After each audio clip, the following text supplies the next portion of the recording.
sentiment d'avoir fait un très grand match ce soir? Non, on a gagné la coupe, c'est tout ce qui compte. Bon, il est vraiment ailleurs, il est sur une autre planète. On a eu des photos d'avant où Pancho González avait gagné la Coupe de France. Et on voit cette photo qui est dans le club. Absolument. Oui. Je voulais reproduire un peu cette image aussi, parce qu'on avait Pancho González qui nous parlait souvent de cette épopée, c'était un peu un hommage. Eh bien, bonjour à toutes et à tous et ravi de vous accueillir au centre de formation de l'OGC Nice. Alors aujourd'hui, nous sommes dans la salle de presse que nous avons un petit peu réaménagée pour une occasion très spéciale. Mais je ne vais pas vous en dire davantage et je vais plutôt vous présenter nos invités et vous allez très vite comprendre de quoi il s'agit. Allez, on démarre avec le chef d'orchestre international yougoslave, attaquant, qui a été coach en Belgique, en Allemagne, et puis à Sochaux également, avant de prendre les rênes du gym en 96, de 96 à 98, vous l'avez deviné, au milieu il y a 97, le coach Sylvester Takac. Bonjour Sylvester. Bonjour. En forme coach? Tout va bien. Allez, notre deuxième invité, c'est le joueur de ce match exceptionnel. Et donc c'est Youssef Salimi, international algérien, aiglon de 91 à 99. Alors, il a disputé 158 matchs et il a marqué 3 buts, dont un super important. Comment ça va, Youssef? Ça va très bien, merci. Bon, il y a une polémique sur ce but, on va y revenir. Hein. Oui, on va y revenir. Allez, notre troisième invité, eh bien, c'est le capitaine. C'est le capitaine Fred Joria, le dernier capitaine à avoir soulevé un trophée avec l'OGC Nice. Et aujourd'hui, comment ça va, Fred? Ça va très bien, merci. Et qu'est-ce que tu fais alors? Je suis entraîneur adjoint à l'OGC Nice. Évidemment, tous nos supporters le savent. Alors le quatrième invité, c'est celui qu'on a appelé longtemps l'ange blanc. Il n'est pas sur le plateau parce qu'il n'est pas à Nice en ce moment, on ne lui en veut pas trop. Il s'agit de Monsieur Bruno Valanconi. Salut l'ange blanc, comment ça va? Après, l'ange blanc, il a les cheveux gris maintenant. Ça va, ça va. Alors ben voilà, on a nos 4 protagonistes, messieurs. Il y a bientôt 25 ans, vous nous avez fait rêver. Vous avez offert aux Niçois des moments qui sont inoubliables. On va revenir sur ce match, évidemment, et sur toute cette aventure qui a conduit l'OGC Nice, qui vivait pourtant une saison compliquée, jusqu'à la victoire en finale de la Coupe de France. On va revivre ces moments avec vous et vous allez voir, on va se régaler. Alors avant d'ouvrir l'album Souvenirs et de nous replonger dans ce match, on a quand même une saison à l'OGC Nice qui est extrêmement compliquée. Je crois que, coach, vous arrivez en décembre, me semble-t-il? Au début du mois de décembre. D'accord. Et donc, on vit une...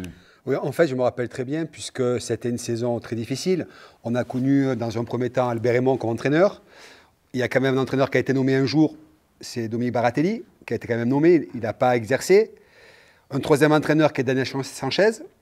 Le quatrième, c'est le coach qui arrive. Entre-temps, 2 présidents. Monsieur Bovis et puis Milan Mandaric. Et l'arrivée du coach, je me rappelle bien, j'étais avec You. C'est quelque chose d'assez incroyable, puisqu'il est là. On est au 2e étage, il pleuvait. On avait dans une pièce fermée avec des barreaux. Il y avait là 20 joueurs. Et on nous dit, il y a un nouveau coach qui va arriver avec un nouveau président. Et le coach est monté avec Milan Mandaric.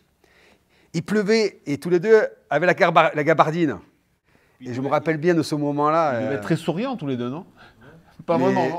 Dans un moment assez difficile, hein, je veux dire, on était mal classés déjà, mais voilà, c'est quelque chose qui est marquant, ouais, dont on se souvient. Qui est resté. C'est vrai que c'était une saison pour nous difficile, avec la relégation, avec beaucoup de changements, un club instable, et malgré tout, le coach a trouvé le moyen nécessaire pour nous remobiliser dès janvier, pour se projeter et aller au bout de cette finale. Et voilà. Et oui, parce que l'éclat de soleil, j'allais dire, vient de la Coupe de France, ce parcours en Coupe de France. Alors, est-ce que très tôt, on se dit, bon, allez les gars, certes, la saison est fortement compromise, parce qu'on était finalement condamnés assez tôt cette année-là. Hein. On fait une saison, je crois qu'on a 5 victoires hein, au compteur, on finit vraiment en fond de classement. Mais est-ce que très vite, on décide que voilà, il faut se focaliser sur la coupe et que la coupe, ça peut être un objectif? Est-ce que ça arrive très vite, cette discussion dans le vestiaire? Le tournant, il a Bastia. À Bastia, on fait vraiment un grand match. Bastia est 3e. Ah oui. Il y a une grosse équipe à Bastia. Et on fait 2-2, vraiment avec un match avec du contenu. Et bon, on gagne au penalty. Et puis à partir de là, on reçoit Guignon, où on joue rapidement à 10. Hein, Youssef, il est expulsé. Ouais.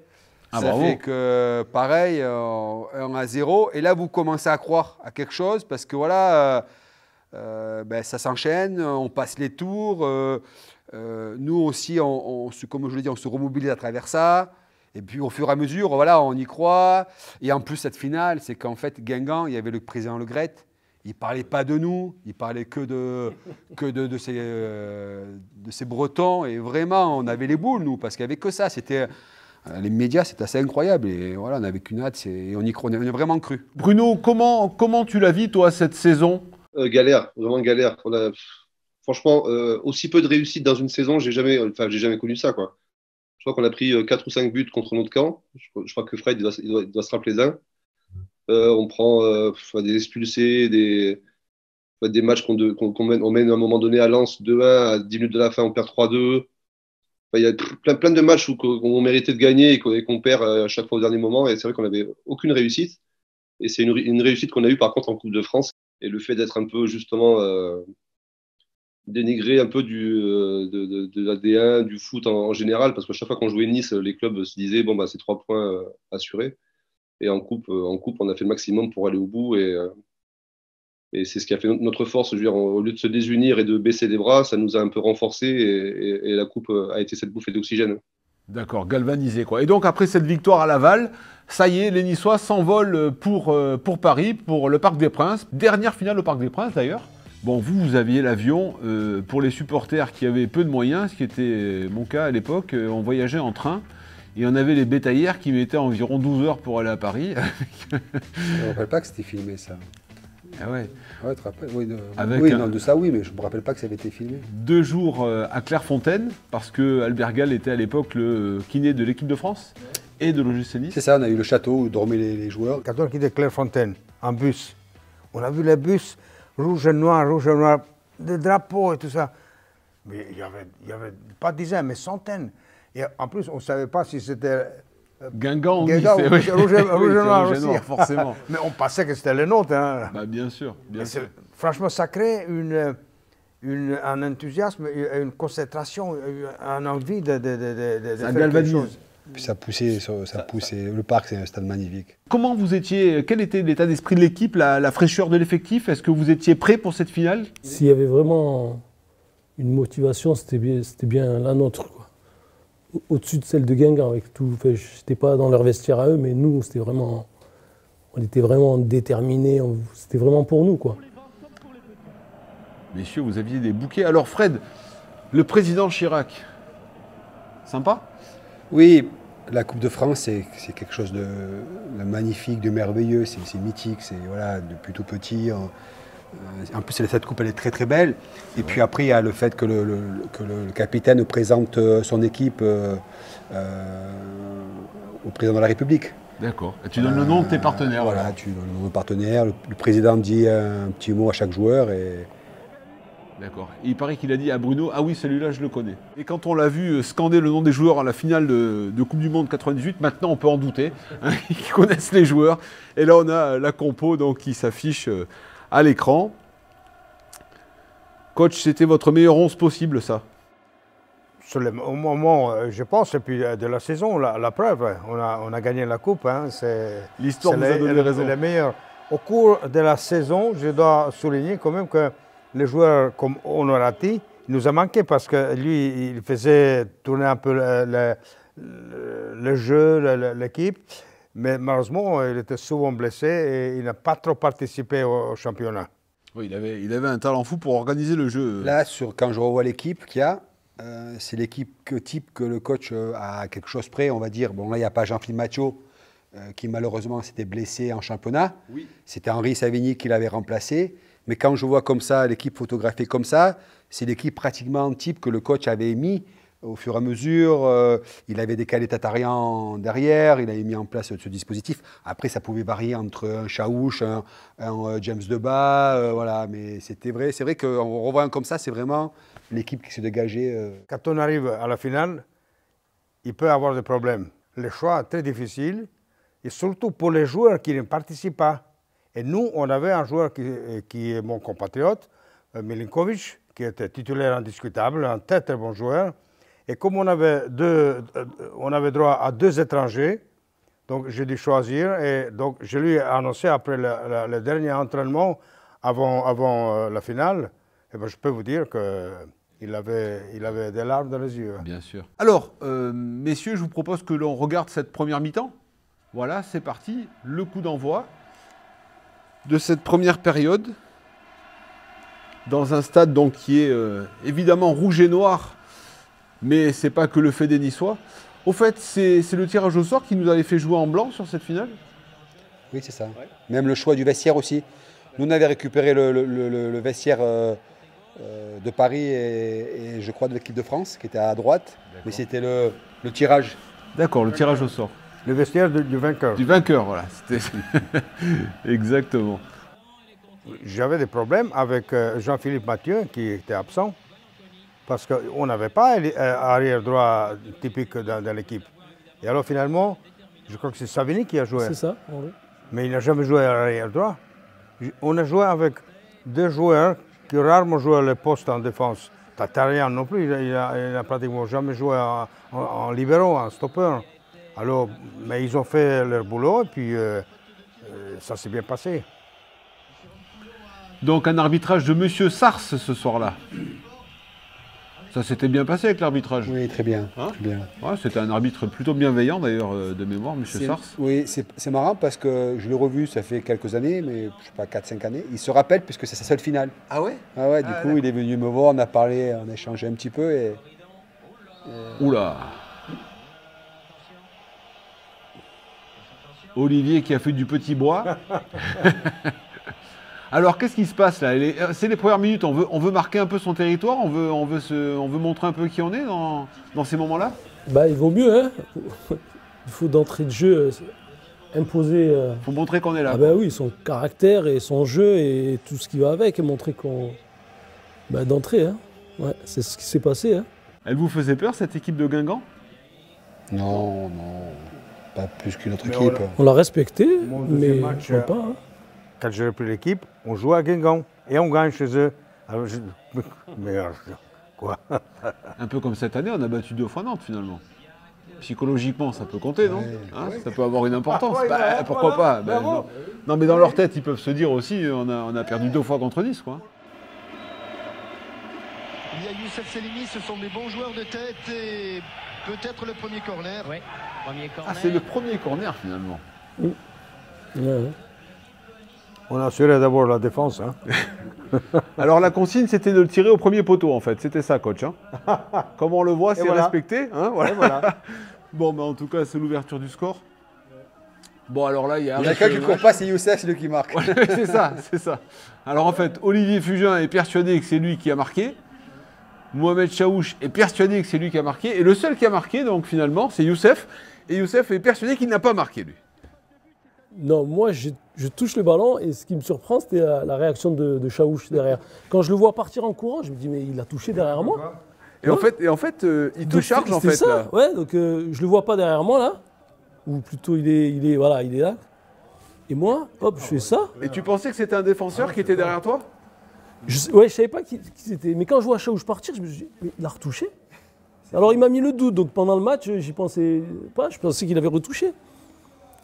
Donc tu n'as su qu'après Et d'ailleurs, à l'engagement, Olivier me regarde, il me demande, je dis, je sais pas.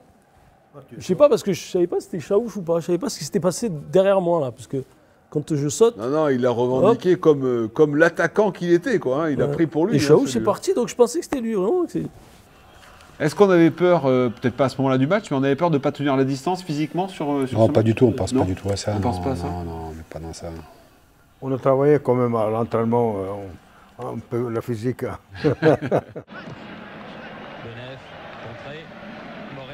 Oh, ça a envoyé quand même, hein. Ouais, ah ouais, non, c'était... Hein, c'était un match d'hommes, comme on dit. Ouais, hein. c'était vraiment... On s'est pas fait de cadeau, quoi. On n'avait ni crainte tactique, ni... me prendre un but, ça ne nous aurait même pas dérangé d'en prendre un, tu vois. Franchement, on n'est pas en danger, on n'est pas dominé. Non, on n'est pas en danger. Ouais. Et voilà, Ouais, fin de la bien, première période. C'était bien, ouais. Alors, comment ça se passe dans le vestiaire, coach, à ce moment-là? On essaie de trouver le mot juste, de motiver l'équipe pour ne pas tomber dans Se dans contenter. l'esprit et puis vouloir défendre, puisqu'on menait 1-0, donc maintenant il faut défendre. Parce que là, automatiquement, on donne l'initiative à l'adversaire. Donc à un moment donné, bon, on craque. Donc il fallait continuer à jouer ce que nous savons faire, et comme si c'était 0-0 finalement. L'équipe était tellement motivée et disciplinée dans tous les domaines, qu'il n'y avait pas trop à parler dans le vestiaire. Bon, eh bien, on va voir si les Niçois ont appliqué la consigne en deuxième période. Allez hop, c'est parti.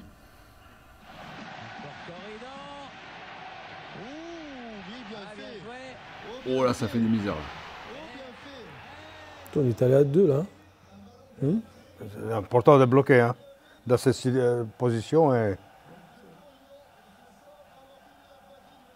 Oh là, 2 joueurs qui bloquent. Hein. Ah ouais. Mais avec le contre, ça peut finir au fond, cette aventure. Il a besoin de s'échauffer, deuxième chance. Elle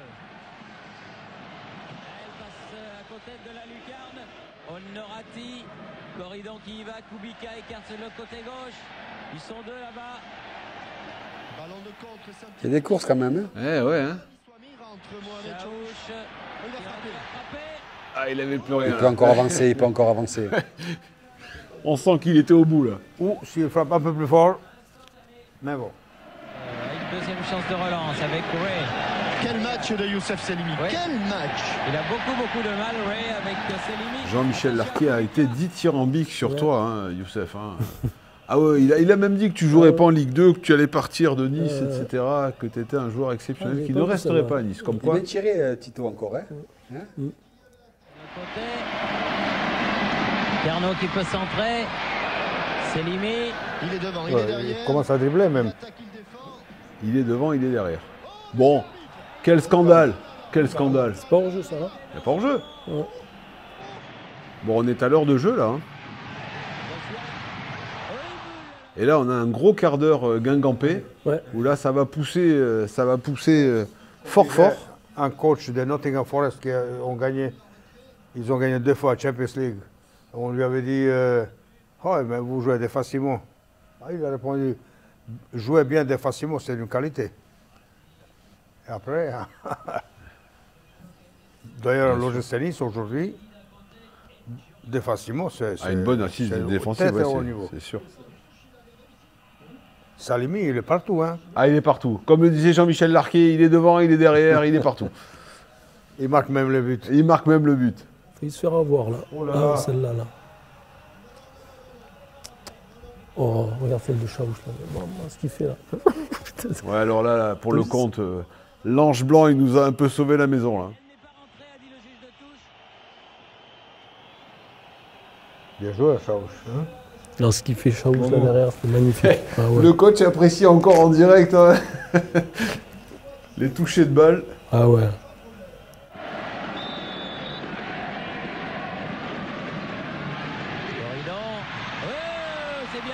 Il n'y a pas vraiment d'occasion de leur part, parce que bon, c'est des situations devant le but, mais il n'y a pas d'action franche de leur part. Non, ils poussent, mais il n'y a rien de transcendant. Oui, c'est vrai. Ils ont un peu plus de possession. Bruno est présent, on est présent, il n'y a pas vraiment un arrêt miraculeux. Ouais, c'est vrai. Voilà, bon, le but.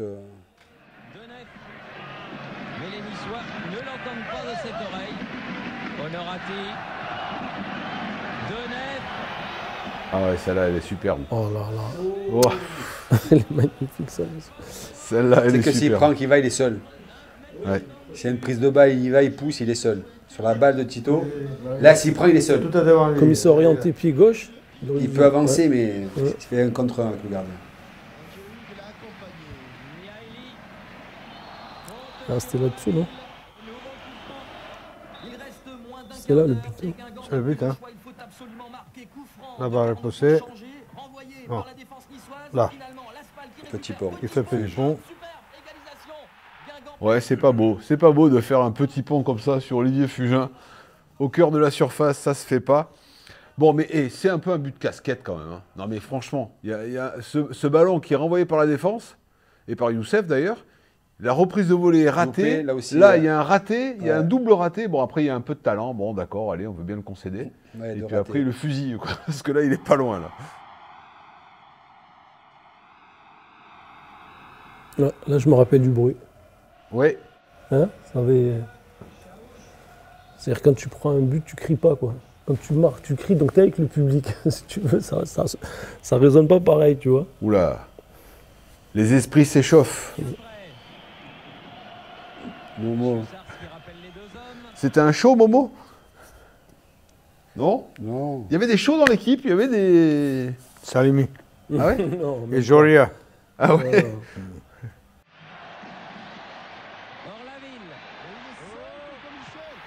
Voilà, ça c'est une grosse occasion. Double sauvetage Bruno Youssef sur ce coup-là. Je me rappelle cette action, ouais. Ouais, celle-là, elle est Ouais, belle. celle-là, elle est... Là, on est à 5 minutes de la fin, quoi. Ah oui, un but là, c'était fini. Là, ça aurait été très compliqué. Allez, ça, c'est l'occasion pour finir de James Debat.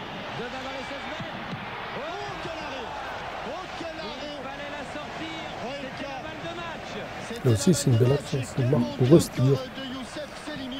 Ah oui, là, c'est le coup de poignard. Là, c'est vraiment la toute fin du match. Alors là, messieurs, on se dit qu'on repart pour 30 minutes. Fred, en tant que capitaine, on prend cette égalisation à un quart d'heure de la fin. Comment il travaille, là, le capitaine? Ouais, c'est vrai qu'elle nous fait mal parce que on tenait, et même on le voit, il n'y a pas vraiment de situation très franche de leur part. Ça fait qu'on tient, il reste un quart d'heure. Voilà.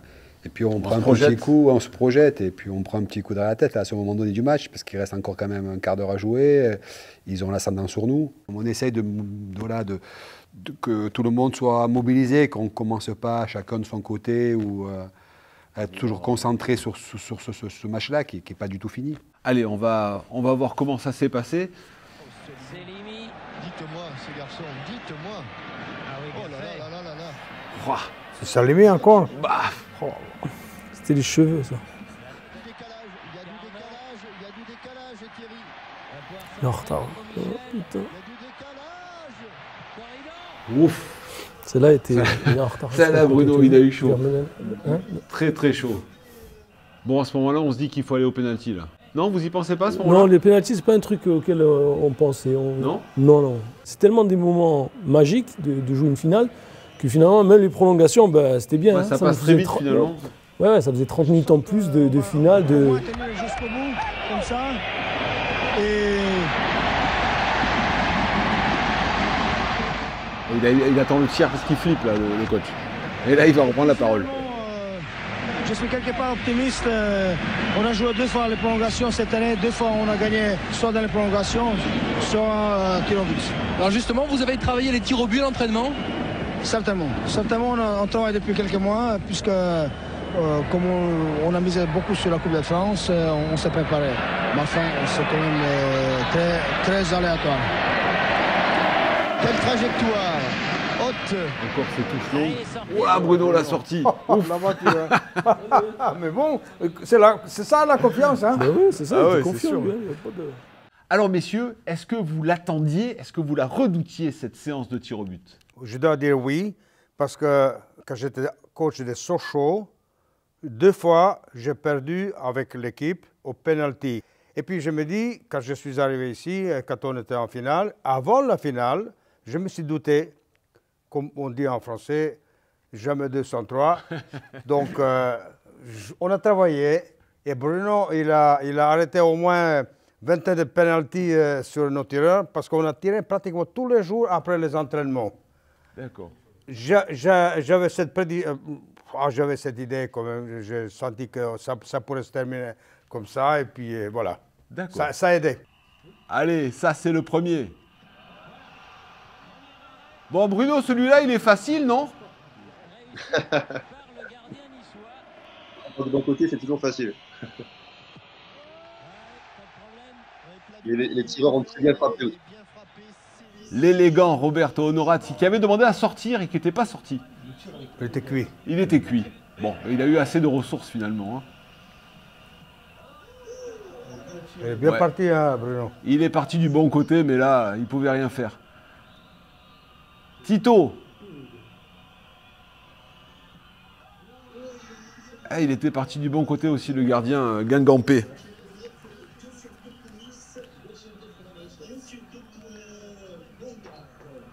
Bon alors, Youssef, est-ce que tu devais tirer, toi? En 7e tireur. 7e tireur. Ouais, bon, on avait un peu... on va pas révéler. Et alors, tu avais l'appréhension, tu te disais, je vais pas y couper. Ouais, pas d'appréhension, enfin, on était prêts, quoi. Ouais, prêts, ouais. Prêt et déterminé. Prêt, ouais, déterminé, c'est vrai. D'accord. Bon, ben là, c'est Fred Tatarian. Bon, c'était juste, mais ça passe. Hein.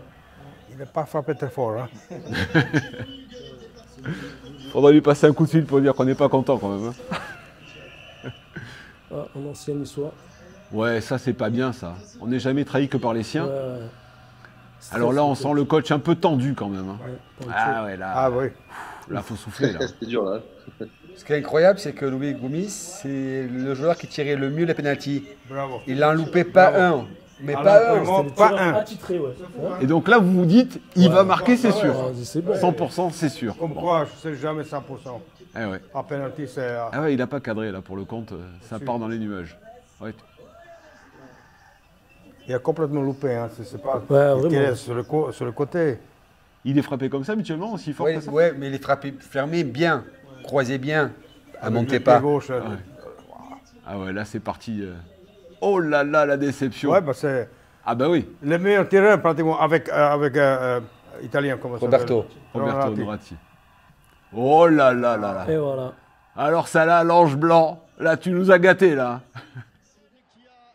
Et là, à l'inverse, Vermeulen, bon, voilà, on savait pas trop. Tu doutais, Fred. Fred, tu doutais. Avoue que tu doutais. Eh ben voilà, ça va au fond. Et là, ça y est. Et on s'en lasse pas, on les a vus 200 fois ces images, mais on les voit pour la 201e et ça nous fait toujours autant d'émotion. Ouais, là, ouais, c'est vrai. Ça fait toujours autant plaisir. Ah, Bruno a fait un bon travail. Hein. Il a été déterminant. Franchement, jouer la finale de la Coupe de France, c'est magique. Quand Vermeulen a marqué le dernier penalty, moi j'ai l'impression que j'ai oublié tout le monde après s'être embrassé avec les joueurs. Je suis allé vers les supporters, vers la tribune derrière les buts. Alors je suis resté des minutes et des minutes. On m'a cherché les joueurs et avec les présidents. On faisait les photos et tout, et moi j'étais absent. Alors Bruno, héros de la soirée, tu pars 4 fois du bon côté, t'en stoppes 2. C'était difficile de faire mieux. Bah, il fallait. Déjà j'avais confiance aux joueurs déjà pour leur tir, et je savais qu'on allait quand même en mettre au moins 4 ou 5 sur 5. Du coup, il fallait juste en arrêter au moins un. Mais c'est vrai que quand Loul a raté le sien, voilà, la pression est montée un peu plus, mais j'ai réussi de suite à faire la différence. Tu nous as senti pousser parce qu'on était derrière, hein. Tu nous as senti pousser derrière toi? Bah, ça a beaucoup aidé. C'est vrai que ça a beaucoup aidé aussi, hein, de savoir les supporters derrière. C'était assez impressionnant et très important. Ouais. Et alors, comment on le vit d'être le héros de la soirée alors? Comme j'ai toujours dit, dans la tête, il y avait toujours cette descente qui faisait que la fête était quand même un petit peu gâchée par ça quand même. Je veux dire, bon, c'est vrai, on avait gagné la coupe, mais on savait que 2 mois après, on était en D2, donc c'était pas.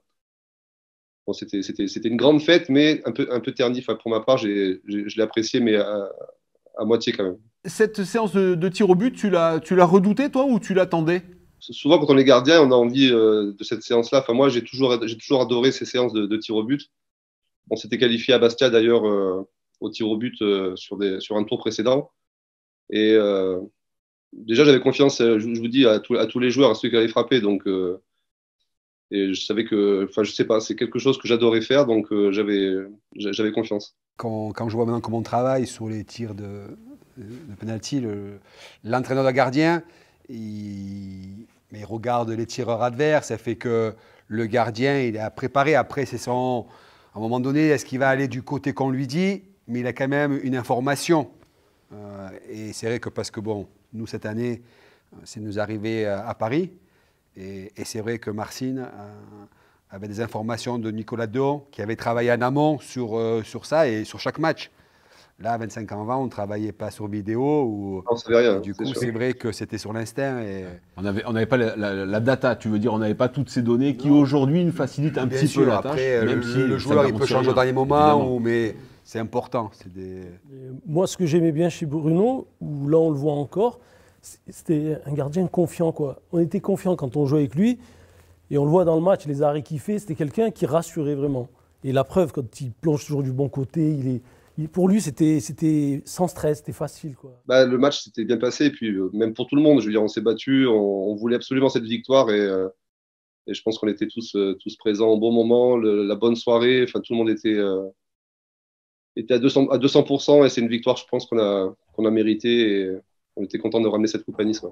Alors voilà, le ballon de Vermeulen vient de franchir la ligne et l'OGC Nice a gagné la Coupe de France 97. Et là, Fred, l'émotion, le capitaine va chercher la Coupe de France. Oui, c'est un moment très très fort, c'est un moment intense. Ce qui est pour moi important, c'est que avant tout, avant de penser à nous, joueurs, c'était vraiment à travers un moment comme ça, rendre des Niçois heureux.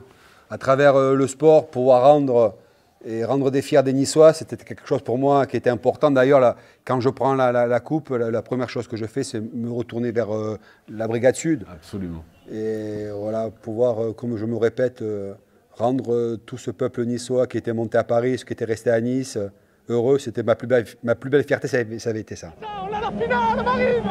C'est vrai qu'on a connu. C'est vrai que depuis pas mal d'années, on connaît beaucoup de galères au club. Là, c'est vrai que remporter une Coupe de France, c'est quelque chose d'irréel. Pour moi, c'est un rêve qui se réalise. 2 minutes. C'est la folie. 2 secondes. Vous avez le sentiment d'avoir fait un très grand match ce soir. Non, on a gagné la coupe, c'est tout ce qui compte. Bon, il est vraiment ailleurs, il est sur notre planète. Même pas on répond aux journalistes. Alors le but du jeu, c'est de partir faire le tour du terrain avec la Coupe de France. C'est vrai que c'était important. Oui, parce qu'on a eu des photos d'avant où Pancho González avait gagné la Coupe de France. Et on voit cette photo qui est dans le club. Absolument. Quelque part. Oui, on le voit, ils sont deux à prendre la coupe. À porter la coupe chacun. Voilà, je voulais reproduire un peu cette image aussi. Parce qu'on avait Pancho González qui nous parlait souvent de cette épopée. C'était un peu un hommage, tout ça. Là. Donc c'est pour ça que j'attendais. D'accord. Et là, on voit les joueurs qui présentent la coupe au peuple niçois. Et effectivement, messieurs, vous nous avez rendus extrêmement fiers et extrêmement heureux ce soir-là. C'était un grand moment de joie et d'émotion pour tous les Niçois de participer à cette finale. Quoi, voilà. Alors après, on est allé faire la fête. Ouais, c'était une belle soirée. Ouais. Très belle soirée. Le club nous avait un petit peu demandé ce qu'on voulait faire. Nous, les joueurs, on avait proposé tout ce qu'on vous voyez là. Et on avait réservé un endroit. Nos familles... bien sûr, étaient venus, nos amis. On était rentrés le lendemain. À 6h du matin, on était sous l'Arc de Triomphe avec la Coupe de France. On est 7-8 joueurs à finir là-bas. C'est inoubliable, ça. Inoubliable, fort, intense. Je pense qu'il n'y a que le sport qui peut vous apporter ces joies très, très intenses. Ouais, c'est magnifique. Ça fait du bien de revoir ces images. Moi, je ne les ai jamais revues. Moi non plus. Ça, je n'ai pas vu ça. Moi non plus. C'est la première fois, 25 ans après, que je revois des images comme ça. C'est beau de revoir ça. Il fait semblant de boire, Bruno, en fait. Il n'y en a plus une fuite, la coupe. Momo. Oh, les belles cravates. C'est Boulon, là. Ça, c'est le retour à Nice, où on était avenue Thiers, évidemment, avec le drapeau niçois et une immense fierté de faire partie de ce peuple niçois qui revenait de la capitale avec la coupe. Ouais, un grand moment, des grands moments. Je suis sur l'écran tout à fait à gauche avec mon papa à côté. Ouais. Là, vous êtes reçus comme des héros. Ouais. Mon Dieu, ça fait une sacrée émotion de revoir ces images. Ça nous a fait vraiment énormément plaisir d'avoir les gens heureux. Ferveur populaire. Ouais, c'est énorme ça.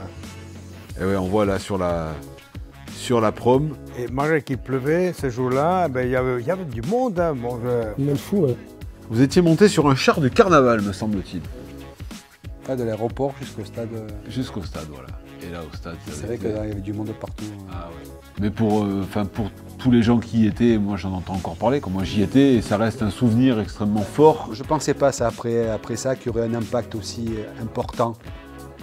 25 ans après, on en parle, les gens en parlent encore, et vraiment je ne pensais pas du tout, je ne m'attendais pas à ce qu'il y ait un impact aussi important. Ce que je retiens sur cette Coupe de France, c'est le fait qu'on était 6-7 joueurs du centre de formation. Genre, moi je suis un Niçois d'adoption, je suis arrivé ici à l'âge de 14 ans, au centre de formation, et voilà, donc tu rêves d'être professionnel, tu rêves de gagner des titres, et c'est ce qui s'est passé après quelques années, donc c'est d'autant plus une fierté vraiment de gagner. Sûr. Avec tous des potes du centre de formation, tout ça. Donc, quand dans la feuille de match, tu as 6-7 potes à toi du centre. Tu arrives là aujourd'hui, c'est vrai, on avait les qualités qu'on avait, mais on voulait gagner. Voilà, c'était vraiment une force qu'on avait. Donc, le 7 mai, Fred, toi, je sais où tu seras. Ouais. Normalement. Youssef. Ouais, moi, ça sera à Paris, normalement. Ouais. Coach. Moi aussi, hein, les dirigeants de l'OGC Nice, ils ont eu cette élégance de m'inviter. Donc, évidemment, je serai à Paris avec la confiance de nouveau, parce que cette année, on a une bonne équipe qui joue bien, qui gagne. Je suis vraiment optimiste pour cette année. Fred, c'est porte-bonheur. Ouais. Croisons les doigts. En tout cas, on vous donne rendez-vous le 7 mai à Paris pour cette finale Nice-Nantes. Évidemment, le peuple niçois y sera et je suis certain que vous y serez vous aussi.